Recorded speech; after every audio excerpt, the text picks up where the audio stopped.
बात की कि एज होम्योपैथ्स हमें एड्रेस करना चाहिए पेशेंट का अंडरलाइन ग्रीफ और ट्रॉमा।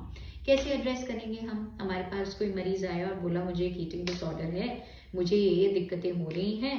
अब आप देखिए आप क्या कर सकते हैं एज अ होम्योपैथ। हम अच्छे से केस लें, उस ट्रॉमा को अनकवर करें, उस ग्रीफ को अनकवर करें, उसे टच करें, उसके पार्ट्स को बिना पेशेंट को अफेक्ट करें, और फिर उसके बाद कुछ दवाइयों पर हम पहुंचते हैं। उनमें से कुछ 5 दवाइयां हैं जो मैं आज आपके सामने रखना चाहूंगी, डिस्कस करना चाहूंगी, जिससे आप एक मेंटल थीम समझ चुके। पहली है फॉलिक्यूलाइनम।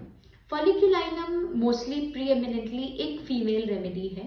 यहाँ पर हमें एलिमेंट्स मिलते हैं from a long history of domination, या तो बाय पेरेंट्स या बाय पार्टनर या बाय अ बॉस।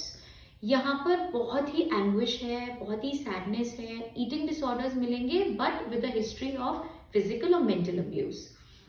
उसको लगता है कि वो किसी और के थ्रू कंट्रोल्ड है, उसको लगता है कि वो अब अपनी विल खो चुकी है। शी फील्स लाइक अ डोमैट। उसका सिर्फ काम है दूसरे लोगों को रेस्क्यू करना, उस पोजीशन में ना आने देना जिसमें वो है, but now she feels like she is living out someone else's expectations. She has completely lost herself. तब ईटिंग डिसऑर्डर्स आते हैं। दूसरी मेडिसिन के बारे में हम बात करेंगे, दैट इज लैक ह्यूमेनम। यहाँ पर ईटिंग डिसऑर्डर्स मिलेंगे आपको with huge fluctuations in body weight. बहुत ही कम समय में या तो बहुत ही एक्सटेंडेड वेट गेन मिलेगा या फिर वेट लॉस मिलेगा। Desire to have something in the mouth always, कुछ भी पड़ा रहे मुंह में, चाहे इलायची चाहे सौंफ, मुझे अच्छा लगता है डॉक्टर साहब मेरे मुंह में कुछ होता है तो। पीरियोडिकल डिजायर है to climb into the mother. ये हमें थीम मिलती है जब हम इस मेडिसिन को पढ़ते हैं कि बच्चे का मन होता है कि वो अपनी माँ की गोद में जाके बैठे और माँ उसे कडल करे, और जब ये अटेंड नहीं होती है उसकी डिमांड, तो वो बच्चा लैक ह्यूमेनम में पहुंच जाता है, लैक ऑफ फीलिंग, जो कि फिर फिजिकल लेवल पर ट्रांसमिट होता है in the manner of eating disorders. उन्हें एक सेंस ऑफ आइसोलेशन हो जाता है with the world. This acute sense of aloneness comes from the loss of contentment that they once experience in their childhood.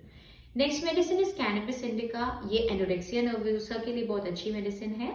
रेवनस hunger होती है जो कि बहुत खाने पर भी कम नहीं होती, पर पेशेंट खुद अपने आप को रोकने की कोशिश करता है क्योंकि उसे पता है at the end he is going to enjoy himself. Fourth is kali sulph. First after eating a little, थोड़ा सा भी खाने के बाद पेशेंट को बहुत दिक्कत होने लगती है। यहाँ पर मेन फीलिंग क्या है कि मैं अपने परिवार की नजरों में A1 होना चाहिए हूँ। उसके लिए वो बहुत मेहनत करता है, अपनी सारी जान लगा देता है, बट अगर ये चीज पूरी नहीं होती है then it is met with contempt and aggression. Next we come to opium. Opium में हम देखते हैं there is a rubric reaching from emotions. यहाँ पर मार्क्ड लैक ऑफ लव मिलेगा, डिनायल मिलेगा, and lack of genuine animal bond मिलेगा। इसीलिए हमें लैक ऑफ रिएक्शन मिलता है on the physical level. Delusion ये है कि मैं अपने घर से दूर हूं, मैं अपने घर पहुंचना चाहता हूं, मैं एक एंडलेस जर्नी पर हूं, पता नहीं मैं अपने घर कब पहुंचूंगा। ये कोई कंप्लेंट्स नहीं करता, कोई डिमांड्स नहीं करता, उसमें बस एक एंजाइटी है, फियर है, जो कि किसी एक खराब इंसिडेंट्स को देखकर उसके दिमाग में रह सकता है। It can be after seeing someone close to him dying.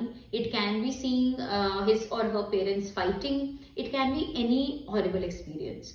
They are completely indifferent to joy and suffering now. Thank you.